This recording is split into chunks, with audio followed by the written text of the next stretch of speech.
But ನಿಮ್ಗೆ attempt ಆದಾಗ್ಲೂನು ಅದರದೊಂದು ಮಾಹಿತಿ ಆಗ್ಲಿ ಅಥವಾ ಅದಾದ್ಮೇಲಿಂದ ನಿಮ್ಮ ಒಂದು ಪ್ರಿಕಾಷನ್ಸ್ ಆಗಿರಬಹುದು ಅಥವಾ ಅದಕ್ಕೆ ಏನು ನೀವು ತಗೊಂಡ್ರಿ ಅಂದ್ರೆ ಪ್ರಿಕಾಷನ್ಸ್ ಮೆಷರ್ಸ್ ಅಂತ ಹೇಳ್ತೀವಲ್ಲ. ನಾನು ಏನು ಇವತ್ತೂ ನೀವು ನಗಾಡ್ಕೊಂಡು ಅವರು ನಿಮ್ ಕಣ್ಣೆದುರುಗಡೆನೆ ಇದ್ದಾರೆ ಅಂತಂದ್ರೆ ನಿಮಗೇನು ಕಿಚ್ ಅಂತ ಅನ್ನಿಸ್ಲಿಲ್ವಾ? ವಾಪಸ್ ಟಕ್ಕರ್ ಕೊಡಬೇಕು ಅಥವಾ ಜಗಳ ಆಡಿದ್ದು? ಮೈ ಮುಟ್ಟಿದ್ರೆ ಬಿಡ್ತಿರ್ಲಿಲ್ಲಲ್ಲ, ಮೈ ಮುಟ್ಟಕ್ಕೆ ಬಿಡಲಿಲ್ಲಲ್ಲ. ನನ್ನ ಮೈಗೆ ಸ್ವಲ್ಪ ಟಚ್ ಮಾಡಿದ್ರು ನಾನಾಗ ಬಿಡ್ತಿರ್ಲಿಲ್ಲ. ನಾನಾಗ ಹಾಗೆ ಇದ್ದೆ ಅಮ್ಮ. ನನ್ನ ಪೂರ್ವಾಶ್ರಮ ಬಹಳ ಕೆಟ್ಟದಾಗಿದೆ, ನಾನು ಹಾಗೆ ಇದ್ದೆ. ಅಲ್ಲ, ನೀವು ಎಂತೆಂಥ ಕಡೆ ಎಲ್ಲ ಹೋಗಿ ಮಿಲಿಟ್ರಿನಲ್ಲಿ ಟ್ರೈನಿಂಗ್ ತಗೊಂಡು ಸೌದಿಗೆ ಹೋಗಿ ಬರೋದು, ಅಲ್ಲಿ ಒಂದು ಘಟನೆ ಮುಗಿಸ್ಕೊಂಡು ಇಲ್ಲಿ ಇನ್ನೊಂದು ರೋಚಕ ಘಟನೆ ಬಗ್ಗೆ ಬರಿಬೇಕು, ಮತ್ತೆ ಅನಾಚಾರದ ಬಗ್ಗೆ ಬರಿಬೇಕು ಅಂದರೆ ನಿಮಗೆ ಧೈರ್ಯ, ಸ್ಥೈರ್ಯ ಹಾಗೂ ಶಕ್ತಿ ಎಲ್ಲ ಬೇಕೇ ಬೇಕು. ಆದರೆ ನಿಮ್ಮ ಕಣ್ಮುಂದೆ ಇದ್ದಾರೆ ಅಂತಂದ್ರೆ ಅವ್ರನ್ನ ಸುಮ್ಮನೆ ಹೇಗೆ ಬಿಟ್ರಿ ಅಂತ ನಾವು ಕೇಳ್ತಾ ಇರೋದು. ನಾನೇನಾದರೂ ಮಾಡಿದರೆ ಇಲ್ಲಿ ನನ್ನ 4 ಜನ ತಂಗಿಯಂದ್ರನ್ನ ನೋಡಲಿಕ್ಕೆ ಯಾರಿದ್ರು? ನಾನು ಒಳಗೆ ಹೋಗಿದ್ದೆ. ಆ ಜವಾಬ್ದಾರಿ 4 ಜನ ತಂಗಿಯಂದ್ರ ಜವಾಬ್ದಾರಿ ನನ್ನ ಹೆಗಲ ಮೇಲೆ ಇತ್ತು. ಹಾಗಾಗಿ ಪರವಾಗಿಲ್ಲ, ಹೋಗ್ಲಿ ಬಿಡು ಬಡಪಾಯಿ, ಬದುಕೊಳ್ಳಿ ಅಂತ. ಬದುಕೊಳ್ಳಿ, ಏನಾದರೂ ನನ್ನ ಮೈ ಮುಟ್ಲಿಲ್ಲಲ್ಲ, ಮಾಡ್ಕೊಳ್ಳಿ ಅಂತ ಅಂದ್ಕೊಂಡೆ. 3ನೇ ಸಲ ರೆಡಿ ಆದರು. ನಾನು ಬರೆಯೋದು ನಿಲ್ಲಿಸಲಿಲ್ಲಲ್ಲ, ಕಂಟಿನ್ಯೂ ಮಾಡ್ದಲ್ಲ. ಆಗ ಉಪ್ಪಿನಂಗಡಿಯಲ್ಲಿ ಕೃಷ್ಣ ಮನಿಯಾನಿ ಅಂತ ಒಬ್ರು SI ಇದ್ರು. ಆಪ್ತತೆ ಅಂತ ಇರಲಿಲ್ಲ, ಅವರು ಒಳ್ಳೆ ಕೆಲಸಗಳನ್ನು ಬರಿತಿದ್ದೆ ನಾನು ಅಷ್ಟೇ. ಒಂದಿನ ನಾನು ಬಸ್ ಸ್ಟ್ಯಾಂಡಲ್ಲಿದ್ದೆ, ಏನೋ ನ್ಯೂಸ್ ಮಾಡಲಿಕ್ಕೆ ಹೋಗಿದ್ದೆ ಅಂತ ಕಾಣುತ್ತೆ, ಅಥವಾ ಎಲ್ಲೋ ಹೋಗಿ ಬಂದಿದ್ದೆ ಅಂತ ಕಾಣುತ್ತೆ. ಇವರು ಜೀಪ್, ಆಗ ಜೀಪ್ ಇತ್ತಿತ್ತು, ಜೀಪಲ್ಲಿ ಕೂತಿದ್ರು. MK ಬೈಲಿ ಅಂತಂದ್ರು. ಹೋದೆ. ಊರು ಬಿಡ ಅಂದರು. ಏನಕ್ಕೆ ಸರ್? ಊರು ಬಿಡ, 3ನೇ ಸಲಕ್ಕೆ ರೆಡಿ ಆಗ್ತಿದ್ದಾರೆ. ಅವರಿಗೆ ಮಾಹಿತಿ ಹೋಗಿದೆ, ಅದಕ್ಕೆ ನಿಮಗೆ ಊರು ಬಿಡಲಿಕ್ಕೆ ಅವರು ಸೂಚನೆ ಕೊಟ್ಟಿದ್ದು. ಬಿಡಲೇಬೇಕಾ ಸರ್? ತುಂಬ ಜವಾಬ್ದಾರಿ ಇದೆ. ಊರು ಬಿಟ್ಟು ಜವಾಬ್ದಾರಿನ ಪೂರ್ತಿ ಮಾಡ್ಬೋದು. ಯಾಕಂದರೆ ನನ್ನ ಮನಸ್ಸಲ್ಲಿ ಇದು ನನ್ನ ತಂಗಿ ಅಂದರು. ಊರು ಬಿಟ್ಟು ಜವಾಬ್ದಾರಿ ಪೂರ್ತಿ ಮಾಡ್ಬೋದಾ? ಊರು ಬಿಡ. ನಂದು ಜೀಪ್ ತಿರ್ಸ್ಕೊಂಡು ಹೋದರು. ನನಗೆ ಗೊತ್ತಾಯಿತು ಎಷ್ಟು ಸ್ಟ್ರಾಂಗ್ ಇದೆ ಅನ್ನೋದು ಗೊತ್ತಾಯಿತು. ಆಗಲೇ ಅಲ್ಲಿ ಬಸ್ತಿಕಾರ್ ಅಂತ ಒಂದು ಫ್ಯಾಮಿಲಿ ಇದೆ, ಅಲ್ಲಿ ಒಬ್ಬರು ಅಶ್ರಫ್ ಅಂತ ಇದ್ದರು, ದೊಡ್ಡವರು, ನನಗಿಂತ ದೊಡ್ಡವರು. ಅವ್ರ ಹತ್ರ ಹೋಗಿ ವಿಷಯ ಎಲ್ಲ ಹೇಳಿದೆ. ಸರಿ, ನಾಳೆ ಬ್ಯಾಗ್ ಎತ್ಕೊಂಡು ಬಾ ಅಂತಂದರು. ಮನೆಗೆ ಹೋದೆ. ತಾಯಿ ಹತ್ರ, ತಂಗಿಯಂದ್ರ ಹತ್ರ ಎಲ್ಲ ಕೊಪ್ಪಳದಲ್ಲಿದ್ದಿದ್ದು. ಮಾರನೆಯ ಬೆಳಿಗ್ಗೆ ಬ್ಯಾಗ್ ಎತ್ಕೊಂಡು ಅವ್ರ ಮನೆಗೆ ಹೋದೆ. ಅವ್ರು ಕರ್ಕೊಂಡು ಕಾಸರಗೋಡಿಗೆ ಹೋದರು. ಅಲ್ಲಿ ಕಾಸರಗೋಡು KCBT ಅಂತ ಒಂದು ಬಸ್ ಕಂಪನಿ ಇತ್ತು, ಅಲ್ಲಿ ನನ್ನನ್ನು ಸೇರಿಸಿದ್ರು. ಈ ಸೌದಿಗೆ ಸೌದಿಯಿಂದ ನನ್ನನ್ನು ಇಲ್ಲಿ ಕರೆಸಿದ್ರಲ್ಲ, ಊರಿಗೆ ಕಳಿಸ್ಕೊಟ್ರಲ್ಲ ಅರಫಾ ಟ್ರಾವೆಲ್ಸ್ನ ಸಹೋದರರು. ಇಲ್ಲಿ ಬಂದ ಮೇಲೆ ನಾನು ಪತ್ರಿಕೆ ಕೆಲಸ ಮಾಡ್ತಾ ಪ್ರೈವೇಟ್ ಬಸ್ ಕಂಪನಿಯಲ್ಲಿದ್ದೆ. ಅವರ ಅರಫಾ ಬಸ್ ಕಂಪನಿ ನೋಡ್ಕೋತಿದ್ದೆ. ಅವರೆಲ್ಲ ಪಾರ್ಟ್ ಟೈಮ್ ಜಾಬ್, ಎಲ್ಲ ಕೆಲಸಗಳನ್ನು ನೋಡ್ಕೊಂಡು ಪತ್ರಿಕೆಯಲ್ಲಿ ವರ್ಕ್ ಮಾಡ್ತಿದ್ದೆ.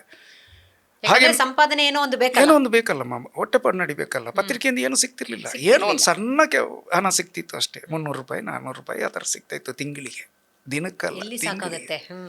ಹಾಗಾಗಿ ನಾನು ಬಸ್ ಕಂಪನಿಯಲ್ಲಿ ಕೆಲಸ ಮಾಡ್ತಿದ್ದೆ. ಕಾಸರಗೋಡಿಗೆ ಕರ್ಕೊಂಡೋಗಿ KCBT ಸೇರಿಸಿದ್ರು. ನನಗೆ ಇಲ್ಲಿ ಬಸ್ ಕಂಪನಿ ಅನುಭವ ಇದ್ದಿದ್ದರಿಂದ KCBT ಕೆಲಸ ಮಾಡ್ತಾ ಮಾಡ್ತಾ ಅವ್ರದ್ದು ಸ್ಪೇರ್ ಪಾರ್ಟ್ಸ್ ಅಂಗಡಿ ಅವರೇ ಕಳಿಸಿದ್ರು. ನನ್ನ ಪ್ರಾಮಾಣಿಕತೆಯನ್ನು ನೋಡಿ ಅಲ್ಲಿ ಕಳಿಸಿದಾಗ ನನಗೆ ಪ್ರದೀಪ್ ಕಾಸರಗೋಡು, ನೀನಾಸಂ ಪದವೀಧರ ಪ್ರದೀಪ್ ಕಾಸರಗೋಡು ಪರಿಚಯ ಆದರು. ಅವರೊಂದು ನಾಟಕ ಬರ್ಸಿದ್ರು, ಒಬ್ಬ ದೇಶ ಪ್ರೇಮಿಯ ಹಸಿವು ಅಂತ. 5 ಪಾತ್ರಗಳ ಒಂದು ಸಲ ಸ್ಕ್ರೀನ್ ಓಪನ್ ಆದರೆ ನಾಟಕ ಮುಗಿದ ಮೇಲೆ ಸ್ಕ್ರೀನ್ ಕ್ಲೋಸ್ ಆಗುತ್ತೆ ಅನ್ನೋ ಹೊಸ ಥರದ ನಾಟಕ ಬರೆದೆ. ಕಾಸರಗೋಡಲ್ಲಿ ಪ್ರದರ್ಶನ ಆಯಿತು. Very good. ತುಂಬ ಜನ ಅಪ್ರಿಷಿಯೇಟ್ ಮಾಡಿದ್ರು. ಅಲ್ಲಿ ಸ್ಥಳೀಯರೇ ಅದಕ್ಕೆ ನಟನೆ ಎಲ್ಲ ಅಲ್ಲಿ ಒಂದು 4-5 ಜನ ಹುಡುಗರು ಈಗಲೂ ಇದ್ದಾರೆ. ಅವರು ಈಗಲೂ ಪರಿಚಯ, ಈಗಲೂ ನನ್ನ ಸಂಪರ್ಕದಲ್ಲಿದ್ದಾರೆ. ಪ್ರದೀಪ್ ಕಾಸರಗೋಡು ಅವರ ನಿರ್ದೇಶನ ಮಾಡಿದ್ದು. ನಾನು ಬರವಣಿಗೆ ಮಾತ್ರ ಅದು ಮಾಡಿದೆ. ಇಲ್ಲಿ ಬೆಂಗಳೂರಲ್ಲಿ ರವೀಂದ್ರ ಕಲಾಕ್ಷೇತ್ರದಲ್ಲಿ ಅದರ ಪ್ರದರ್ಶನ ಇತ್ತು. ಆಗ ನಾನು ಕೂಡ ಆ್ಯಕ್ಟ್ ಮಾಡಿದ್ದೆ ಒಂದು ಪಾತ್ರ. ಈ ಕಾಸರಗೋಡು ಪ್ರದರ್ಶನ ಆಗಿ ಒಂದು 4-5 ದಿನಕ್ಕೆ ಒಬ್ಬ ರಿಕ್ಷಾ ಡ್ರೈವರ್ಗೆ ನಾನು ಹೊಡೆದೆ. ನಿಮ್ಮ ಹೊಡೆತ ಬಡತಗಳು ತುಂಬಾ ಚೆನ್ನಾಗಿ ನಡೆದಿದ್ಯಾ ಅಂತ ಸ್ಟೇಷನ್ಗೆ ಕಂಪ್ಲೇಂಟ್ ಕೊಟ್ಟ. ಪೊಲೀಸ್ನವ್ರು ಬಂದು ನನ್ನ ಕರ್ಕೊಂಡು ಹೋದ್ರು. ಇದು ನನ್ನ ಬಾಸ್ ಗೊತ್ತಾಯ್ತು, KCBT. ಉಪದ್ರ ಮಾಡ್ಲಿಕ್ಕೆ ಬಂದ ಅಂತ ನೀವು ಹೊಡೆದಿದ್ದು ಅದು ಬೇರೆ ಕಥೆ, ಅದು ಹೇಳಿದ್ರೆ ಆಗ್ಲಿಕ್ಕಿಲ್ಲ. ನಾನು ಹೋದೆ ಸ್ಟೇಷನ್ಗೆ. ಈ ವಿಷಯ ಬಾಸಿಗೆ ಗೊತ್ತಾಯಿತು. ಬೈದರು SI ಸಾಹೇಬರು ಕಾಸರಗೋಡು ಸ್ಟೇಷನ್ದು. ಎಲ್ಲಾಗಿ ಸ್ವಲ್ಪ ಹೊತ್ತಾದ್ಮೇಲೆ ಬನ್ನಿಲೇ ನಾನು ಸೈನ್ ಹಾಕಿ ಹೋಗಿ ಅಂದರು. ಏನು ಸರ್, ನಿಮ್ಮ ಬಾಸ್ ಫೋನ್ ಮಾಡಿದ್ದಾರೆ? ಅವರು ಅಲ್ಲಿ ಪ್ರೈವೇಟ್ ಬಸ್ ಕಂಪನಿಯ ಮಾಲಕರ ಸಂಘದ ಅಧ್ಯಕ್ಷರಾಗಿದ್ದರು. ಅದಕ್ಕೆ ಅವ್ರ ಮಾತು ನಡೀತು. ಅವರೊಂದು ಫೋನ್ ಮಾಡಿದ್ರು, ಮಲಯಾಳ ಬಿಟ್ಟುಬಿಡು ಅಂತ. ಇವ್ರು ಕಳಿಸ್ಕೊಟ್ರು ಮಲಯಾಳಂನಲ್ಲಿ.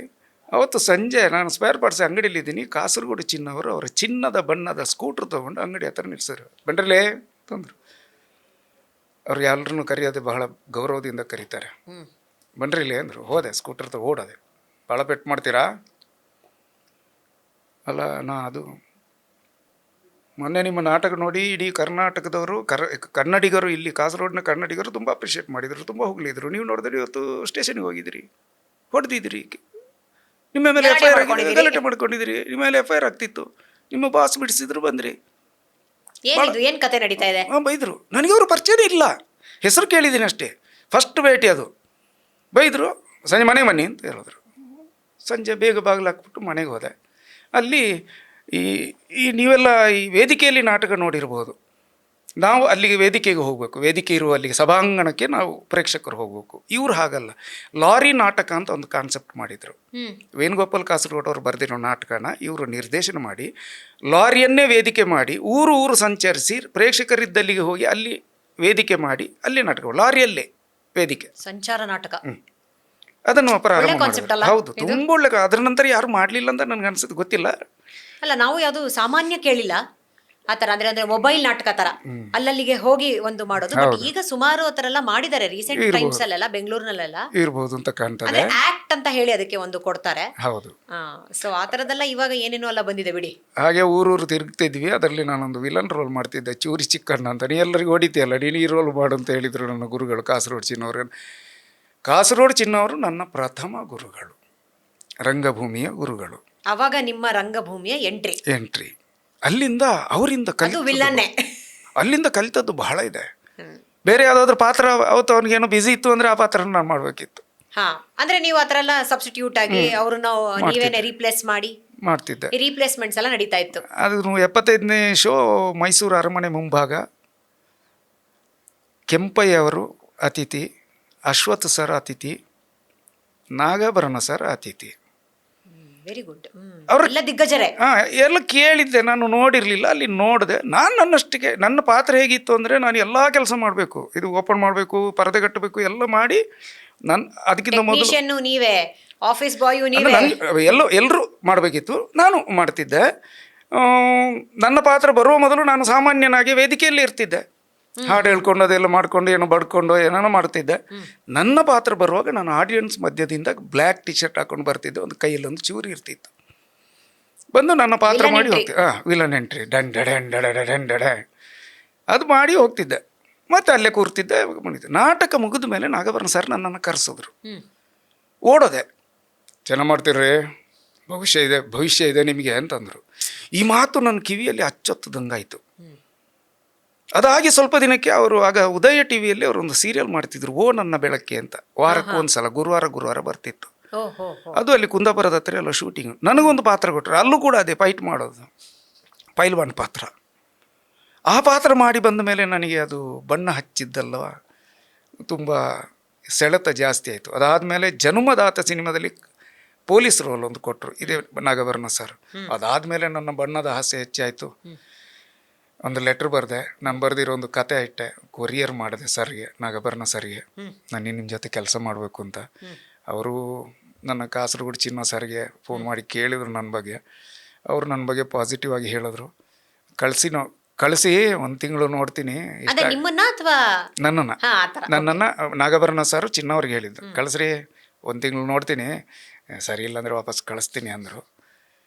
ಮಾರ್ಚ್ 5, 2000ನೇ ಇಸವಿಗೆ ಕಾಸರಗೋಡಿಂದ ಕೊಹಿನೂರು ಬಸ್ಸಿಗೆ ಇದೇ ಚಿನ್ನ ಅವರು ಹತ್ತಿಸಿದರು. ಮೊದಲು ಒಂದಷ್ಟು ದುಡ್ಡು ಹಾಕಿದ್ರು, ಕೆಲವು ಮಾತು ಹೇಳಿದ್ರು. ಚಿತ್ರರಂಗದಲ್ಲಿರುವವರೆಲ್ಲ ತಿಮಿಂಗಿಲಗಳು, ಸಣ್ಣ ಮೀನನ್ನು ತಿಂದು ಬೆಳೆಯುವಂಥವ್ರು ಇರೋದು. ನೀನು ಸಣ್ಣ ಮೀನು ಆಗಬೇಡ, ತಿಮಿಂಗಿಲ ಆಗದಿದ್ರೂ ಪರವಾಗಿಲ್ಲ, ನಿನ್ನ ಸ್ಥಾನನ ನೀ ಭದ್ರ ಮಾಡ್ಕೊಂಡು ಒಂದು ಕಿವಿ ಮಾತು ಹೇಳಿದ್ರು. ಬಸ್ ಹತ್ತಿದ್ರು. ಬಹುಶಃ ಅವ್ರ ಕಣ್ಣಲ್ಲಿ ನೀರಿತ್ತು ಅಂತ ಕಾಣುತ್ತೆ. ನನಗಂತೂ ಅಳು ಬಂದಿತ್ತು. ಸೀಟಲ್ಲಿ ಕೂತು ಬಗ್ಗಿ ನೋಡ್ತಿದ್ದೆ. ಬಸ್ಸು ಪಾಸಾಗಿ ಟರ್ನ್ ಆಗೋವರೆಗೂ ಕಾಸರಗೋಡು ಚಿನ್ನವರು ಅಲ್ಲೇ ಸ್ಕೂಟ್ರಿ ಕೈ ಇಟ್ಕೊಂಡು ನಿಂತಿದ್ದರು. ಮಾರ್ಚ್ 6, 2000 ಸೀತಾ ಸರ್ಕಲಲ್ಲಿರುವ ಶ್ರುತಾಲಯ ಆಫೀಸಿನ ಕದ ತಟ್ಟದೆ ನಾಗಭರಣ ಸರ್ ಬಂದು ಬಾಗಿಲು ತೆಗೆದರು. ಅಲ್ಲಿಂದ ಅವ್ರು ಹೇಳಿದ್ದು 1 ತಿಂಗಳಿಗೆ ಕರೆಸಿದ್ದು. ಅಲ್ಲಿಂದ ಮುಂದೆ 16 ವರ್ಷ ನಾನು ಹೋಗ್ತೀನಿ ಅಂತ ಹೇಳಿಲ್ಲ, ಅವರು ಹೋಗು ಅಂತ ಹೇಳಿಲ್ಲ. ಬಹುಶಃ ಕನ್ನಡ ಚಿತ್ರರಂಗದ ಇತಿಹಾಸದಲ್ಲಿ ಅಂತ ಅನ್ಕೊಂಡಿದ್ದು 16 ವರ್ಷ ನಿಮ್ಮನ್ನ ಹಿಡ್ಕೋಬೇಕು ಅಂತಂದ್ರೆ ನಾಗಭರಣ ಸರ್ಗೂ ಕೂಡ ನೀವು ಎಷ್ಟು ಆತ್ಮೀಯರಾಗಿರ್ತೀರಿ, ಮತ್ತೆ ನಿಮ್ಮ ನಟನೆ ಅವರ ಮನಸ್ಸಿನಲ್ಲಿ ಹೇಗೆ ಬೀರಿದೆ. ನಾನು ನಿರ್ದೇಶನ ವಿಭಾಗದಲ್ಲಿ ಕೆಲಸ ಮಾಡಿಕೊಂಡು, ಬರವಣಿಗೆಯಲ್ಲಿದ್ದು, ಮ್ಯಾನೇಜರ್ ಕೆಲಸ ಮಾಡಿಕೊಂಡು, ಯಾರು ಇಲ್ಲಾಂದರೆ ಯಾರು ಇವತ್ತು ಯಾವ ಇದ್ರ ವಿಭಾಗದ ಜನ ಬಂದಿಲ್ಲ ಆ ಕೆಲಸನ ಮಾಡಿಕೊಂಡು ಎಲ್ಲ ಕೆಲಸ ಮಾಡ್ತಾಯಿದ್ದೆ. ಮಲ್ಟಿ ಟ್ಯಾಲೆಂಟೆಡ್ ಸರ್ ನೀವು. ಅಲ್ಲಿ ನಾಗಾಭರಣ ಸರ್ ಜೊತೆ ಅವರು ಮಿಸ್ಸಸ್ಸು ನನ್ನ ಗುರುಪತ್ನಿ ನಾಗಿನಿ ಭರಣ ಅವರು ನನ್ನ ಸಾಕು ತಾಯಿ ಅಂತಲೇ ನಾನು ಎಲ್ಲೂ ಹೇಳೋದು. ಅವರು ಹೆರಲಿಲ್ಲ ಹೊರಲಿಲ್ಲ, ಆದರೆ ನನ್ನನ್ನು ಮಗನ ಥರ ಸಾಕದಂಥ ಹೆಣ್ಮಗೋದು. ಆ ತಾಯಿಯಿಂದಾಗಿ ನಾಗಾಭರಣ ಸರ್ ಮೇಲಿನ ಪ್ರೀತಿಯಿಂದಾಗಿ 16 ವರ್ಷ ಅವ್ರ ಜೊತೆ ಇದ್ದೆ. 16 ವರ್ಷ ಆದಮೇಲೆ ಅನಿವಾರ್ಯ ಆಯಿತು, ಸಾರು ಪ್ರಾಜೆಕ್ಟ್ ಸ್ಟಾಪ್ ಮಾಡಿದ್ರು. ನಾನು ಹೊರಗೆ ಬಂದೆ, ಬೇರೆ ಕಡೆ ಕೆಲಸ ಮಾಡಲಿಕ್ಕೆ ಹೋಗಲಿಲ್ಲ, ನಟನೆಗಿಳಿದೆ. ಇದಿಷ್ಟು ನನ್ನ ವೈಯಕ್ತಿಕ ಜರ್ನಿ ಅಮ್ಮ. ಆಯಿತು, ಚಿತ್ರರಂಗಕ್ಕೆ ಬಂದ್ರಿ. ನಿಮ್ಮ ಮತ್ತು ಟಿ ಎಸ್ ನಾಗಾಭರಣ ಅವರ ಒಡನಾಟದ ಬಗ್ಗೆ ಸ್ವಲ್ಪ. ಇಲ್ಲ, ಆ ಸಾರು ಹೇಗೆ ಅಂದರೆ, ಸಾರು ಎಲ್ಲವನ್ನೂ ಹೇಳಿಕೊಡದೆ ಪ್ರತಿಯೊಂದನ್ನು ತಿಳಿಸಿಕೊಡುವಂಥ ಪ್ರಿನ್ಸಿಪಾಲ್. ಅವರು ಶಾರ್ಟ್ ಡಿವೈಡ್ ಮಾಡಲಿಕ್ಕೆ ಹೀಗೆ ಶಾರ್ಟ್ ಡಿವೈಡ್ ಮಾಡೋದು ಅಂತ ನಮಗೆ ಬನ್ರಿ ಇಲ್ಲಿ ಇದು ಮಿಡ್ಡು, ಇದು ಕ್ಲೋಸು, ಇದು ಓವರ್ ಶೋಲ್ಡ್ರು ಅಂತ ನಮಗೆ ಹೇಳ್ತಿರ್ಲಿಲ್ಲ. ಅವ್ರಿಗೆ ಚೇರಲ್ಲಿ ಕೂತು ಡಿವೈಡ್ ಮಾಡ್ತಿದ್ರು, ನಾನು ಇಲ್ಲಿ ನಿಂತು ಎಲ್ಲವನ್ನು ಅಬ್ಸರ್ವ್ ಮಾಡ್ತಿದ್ದೆ. ಅವರಿಗೆ ಗುಟ್ಟಲ್ಲಿ ಮಾಡ್ಬೋದು, ಇಲ್ಲ ನಾನು ನಿಂತಿದ್ದೀನಿ ಅಂತ ಅವ್ರಿಗೆ ಗೊತ್ತಿದೆ. ಅವ್ರು ಹೀಗೆ ಓಪನ್ ಮಾಡಿ ಇಲ್ಲಿ ಶಾರ್ಟ್ ಡಿವೈಡ್ ಮಾಡ್ತಿದ್ರು. ಪ್ರತಿಯೊಂದನ್ನು ಹೇಳ್ತಿದ್ರು, ಹೇಳಿ ಕೊಡ್ತಿರ್ಲಿಲ್ಲ, ಹೇಳ್ತಿದ್ರು. ನಾವು ಅದನ್ನು ಅಬ್ಸರ್ವ್ ಮಾಡಬೇಕಿತ್ತು. ಅವ್ರ ಜೊತೆ ಅಲ್ಲಿ ಕೆಲಸಕ್ಕೆ ಬಂದವರೆಲ್ಲ 3 ತಿಂಗಳು 6 ತಿಂಗಳು 1 ವರ್ಷಕ್ಕೆ ಬಿಟ್ಟು ಹೋಗೋರು. ನಾನು ಬಿಟ್ಟು ಹೋಗಲಿಲ್ಲ. ನನಗೆ ಗೊತ್ತಿತ್ತು ಸಾರದು ಟೆಕ್ನಿಕ್ ಏನು ಅಂತ ನಾನು ಅರ್ಥ ಮಾಡ್ಕೊಂಡಿದ್ದೆ. ಯಾರಿಗಾದರೂ ಬೈಬೇಕು ಅಂತಿದ್ರೆ ಅವ್ರಿಗೆ ಬೈತಿರಲಿಲ್ಲ, ನೇರವಾಗಿ ನನಗೆ ಬೈತಿದ್ರು. ಮೊದಲು ನನಗದು ಗೊತ್ತಿರಲಿಲ್ಲ. ನಾನು ಅಳ್ತಾ ಟೆರೆಸ್ ಮೇಲೆ ಕೂರ್ತಿದ್ದೆ. ಇದೇ ನನ್ನ ಸಾಕು ತಾಯಿ ನಾಗಿನಿ ಅಮ್ಮ ಬಂದು ಒಂದು ದಿನ ಹೇಳಿದ್ರು, ನಿನಗಲ್ಲ ಮಂಗ ಅದು ಅವರಿಗೆ ಬೈದದ್ದು. ಆಮೇಲೆ ಇದು ಐ ಆಮ್ ಹ್ಯಾಪಿ. 9 ಗಂಟೆ ಆಗಲ್ಲ ಲ್ಯಾಂಡ್ಲೈನು, ಮೊಬೈಲ್ ಇರಲಿಲ್ಲ. 9 ಗಂಟೆ ಮೇಲೆ ಯಾರು ನನಗೆ ಫೋನ್ ಮಾಡಿದ್ರೆ ಇಲ್ಲರಿ ಅವರೆಲ್ಲ ಹೋಗಿದ್ದಾರೆ ಅಂತಂತಿದ್ರು. ಕೊಡ್ತಿರ್ಲಿಲ್ಲ ಫೋನ್ 9 ಗಂಟೆ ಆದಮೇಲೆ. ಬೆಳಿಗ್ಗೆ ನನಗೆ ಹೇಳ್ತಿದ್ರು, ಈಗ ಯಾರೋ ಫೋನ್ ಮಾಡಿದ್ದೀರಿ ಅಂತ. ಆಗ ಲ್ಯಾಂಡ್ಲೈನಿಂದ ನಾನು ಮಾಡ್ತಿದ್ದೆ. ಈ ಥರದ ಜರ್ನಿ ಇತ್ತು. ಅವರು ನನಗೆ ಬರೀ ಗುರು ಅಲ್ಲ, ನನಗೆ ಪಿತೃ ಸಮಾನರು, ಪ್ರಾತಸ್ಮರಣೀಯರು. ಅವರಾಗಿರ್ಬೋದು, ಕಾಸರಗೋಡು ಚಿನ್ನ ಅವರಾಗಿರ್ಬೋದು, ಗಣೇಶ್ ಕಾಸರಗೋಡು ಅವರು ಆಗಿರ್ಬೋದು, ಅಲ್ಲಿ ಮ್ಯೂಸಿಕ್ ಡೈರೆಕ್ಟ್ರ್ ವೈಭವ್ ಅಂತ ಇದ್ದಾರೆ, ಅವರ ಅಪ್ಪ ಇದ್ದರು ಜಯರಾಮ್ ಅಂತ, ಅವರಾಗಿರ್ಬೋದು. ಅವರೆಲ್ಲ ನನಗೆ ಪ್ರಾತಸ್ಮರಣೀಯರು. ಹಾಗೆ ಪ್ರಾತಸ್ಮರಣೆ ಮಾಡುವಂಥ ಒಂದು 2-3 ಜನ ನಮ್ಮ ಊರಲ್ಲಿದ್ದಾರೆ. ಒಬ್ಬರು ಲಾಯರ್ ಇದ್ದಾರೆ, ಕಜೆ ಮಹೇಶ್ ಅಂತ, ಅವರು ನನಗೆ ಪ್ರಾತಸ್ಮರಣೀಯರು. ಆಮೇಲೆ ಸಲೀಂ ನೆಕ್ಕಿಲಾಡಿ ಅಂತ ಒಬ್ಬರು ಇದ್ದಾರೆ, ಜಲೀಲ್ ಮುಕುರಿ ಅಂತ ಒಬ್ಬರು ಮಹಾನ್ ಕವಿ ಇದ್ದಾರೆ ನಮ್ಮೂರಲ್ಲಿ. ಇವರೆಲ್ಲ ನನಗೊಂಥರ ಬೆನ್ನಲ್ಲಿ ಬಿದ್ದಂಗೆ. ನಾನು ತಪ್ಪು ಮಾಡಿದಾಗ ತಿದ್ದುವಂಥವ್ರು, ಬೈಯುವಂಥವ್ರು. ಬೇರೆ ಯಾರು ಬೈದರೂ ನಾನು ಬಿಡೋದಿಲ್ಲ, ಅವರೆಲ್ಲ ಬೈದ್ರೆ ಸುಮ್ಮನೆ ನಾನು ನಿಂತ್ಕೋತೀನಿ. ಇದಿಷ್ಟಮ್ಮ. ಭರಣ ಸಾರು ಹೇಳಿದ್ನಲ್ಲಮ್ಮ, ಅವ್ರು ಬರೇ ಗುರು ಅಲ್ಲ, ಅವರು ನನಗೆ ಪಿತೃ ಸಮಾನರು. ಇವತ್ತಿಗೂ ಅವರನ್ನು ಸ್ಮರಿಸ್ತೇನೆ. ಒಂದು ತುತ್ತು ಹಗಲು ತಿನ್ನುವಾಗಲೂ ನಾನು ಅವರನ್ನು ಸ್ಮರಿಸಲೇಬೇಕಾಗತ್ತೆ, ಸ್ಮರಿಸ್ತೇನೆ. ಅವರಿಂದ ಕಲ್ತಿದ್ದು ಪಾಠಗಳು ಸರ್ ತುಂಬ ಇದೆ. ಮನುಷ್ಯರ ಜೊತೆ ಹೇಗೆ ವರ್ತಿಸಬೇಕು, ಯಾವ ಧ್ವನಿಯಲ್ಲಿ ವರ್ತಿಸಬೇಕು, ಹೇಗೆ ಮಾತಾಡಬೇಕು, ನನ್ನ ಕೈ ಬಾಯಿ ಸೊಂಟ ಹೇಗೆ ಶುದ್ಧ ಇಟ್ಕೋಬೇಕು, ಅದನ್ನೆಲ್ಲ ಅವರು ಇಂಡೈರೆಕ್ಟಾಗಿ ನನಗೆ ಹೇಳ್ತಿದ್ರು. ನಾನೇನಾದರೂ ತಪ್ಪು ಮಾಡಿದಾಗ ನನ್ನ ಕರೆದು ಹೇಳ್ತಿದ್ರು, ಏನ್ರಿ ತುಂಬ ಕೇಳಿಬರ್ತಿದ್ದೆ ನಿಮ್ಮ ಬಗ್ಗೆ, ಕಂಟ್ರೋಲ್ ಮಾಡ್ಕೊಳ್ಳಿ, ಆದರೆ ನೀನು ಹಿಂಗೆ ಮಾಡಿದ್ಯಾ ಹೊರಟೋಗು. ಯಾವತ್ತೂ ಅವ್ರ ಬಾಯಲ್ಲಿ ಬಂದಿಲ್ಲ. ಸರಿ ಮಾಡುವಂಥವ್ರು, ಸರಿ ಮಾಡ್ಕೊ, ತಿದ್ದುಪಡಿ ಮಾಡುವಂಥದ್ದು ಅಂಥವ್ರು ಬೇಕು ಅಲ್ವಾ ಸರ್ ನಮ್ಮ ಜೀವನದಲ್ಲಿ. ಖಂಡಿತ ಬೇಕು. ಏನೇ ತಪ್ಪು ಮಾಡಿದ್ರು ಅದನ್ನ ತಿದ್ದಿಸಿ ನಮ್ಮನ್ನ ಮುಂದೆ ನಡೆಸ್ತಾರಲ್ಲ, ಅಂಥವ್ರು ನಮಗೆ ಗುರುಗಳಾಗಿ ಬರಬೇಕು. ಆ್ಯಕ್ಚುಲಿ ನನ್ನ ಪುಣ್ಯ ಅಂತ ಅನ್ಕೊಂಡಿದ್ದೀನಿ. ಎಲ್ಲೋ ಇದ್ದ ನಾನು ಕಾಸರಗೋಡು ತಲುಪಿ, ಕಾಸರಗೋಡು ಚಿನ್ನವರಿಂದ ನಾಗಾಭರಣ ಅವ್ರ ತಂಡಕ್ಕೆ ತಲುಪಿ, ಈಗ ನಾನು ಅವರ ಹೆಸರನ್ನ ನಾನು ಉಚ್ಚಾರ ಮಾಡಲ್ಲ. ಇನ್ನೊಂದು ವಿಶೇಷತೆ ಏನಂದರೆ, ನಾಗಾಭರಣ ಸಾರ್ ಎದುರಿಗೆ ಇಷ್ಟು ವರ್ಷ ಇವತ್ತಿಗೂ ನಾನು ಚೇರಲ್ಲಿ ಕೂತಿದ್ದಿಲ್ಲ. ಅದು ನಿಮ್ಮ ಸರಳತೆ ಗೊತ್ತಿಲ್ಲ, ನಾನು ಅವ್ರಿಗೆ ಕೊಡೋ ಗೌರವ ಅಂತ ಕಾಣುತ್ತೆ. ಯಾವತ್ತೂ ಚೇರಲ್ಲಿ ಕೂತಿಲ್ಲ. ಏನಾದರೂ ಮೀಟಿಂಗ್ ಇದ್ದಾಗ, ಸ್ಕ್ರಿಪ್ಟ್ ಡಿಸ್ಕಷನ್ ಇದ್ದಾಗ, ಅವ್ರ ಆಫೀಸಲ್ಲಿ ನಡೆದಾಗ, ಇಲ್ಲಾಂದರೆ ನಾವು ಮೇಲೆ ಅವ್ರ ಆಫೀಸಿನ ಆಚೆಯಲ್ಲಿ ಒಂದು ಅಗಲವಾದ ಜಾಗ ಇದೆ, ಒಂದು ರೂಮ್ ಇದೆ, ದೊಡ್ಡ ರೂಮ್ ಇದೆ, ಅಲ್ಲಿ ನಾವು ನೆಲದಲ್ಲಿ ಕೂತ್ಕೊಳ್ಳೋದು. ಅವರ ಎದುರಿಗೆ ಚೇರಲ್ಲಿ ಕೂತಿದ್ದೇ ಇಲ್ಲ. 1 ಸಲನೋ 2 ಸಲ, ಈ 16 ವರ್ಷದಲ್ಲಿ 1-2 ಸಲ ಕೂತಿರ್ಬೋದು ಅಷ್ಟೇ. ಅತ್ಯವಶ್ಯವಾಗಿ ಮೀಟಿಂಗ್ ಇದ್ದಾಗ ಮಾತ್ರ, ಅನಿವಾರ್ಯ ಕಾರಣ. ಅನಿವಾರ್ಯ. ಅವರು ಬೈತಾರೆ, ನಾನು ಕೂತ್ಕೊಂಡು, ನಾನು ನಿಂತ್ಕೊಂಡು ಹಿಂಗೆ ಬರೀ ಏಯ್ ಕೂತ್ಕೊಳ್ರಿ ಅಂತ ಬೈಯೋರು. ಆಮೇಲೆ ಕೂತ್ಕೋತಿದ್ದೆ. ನಿಮ್ಮನ್ನ ಗೋಲ್ಡನ್ ಲೆಗ್ ಆಕ್ಟರ್ ಅಂತ ಕರೆದ್ರು.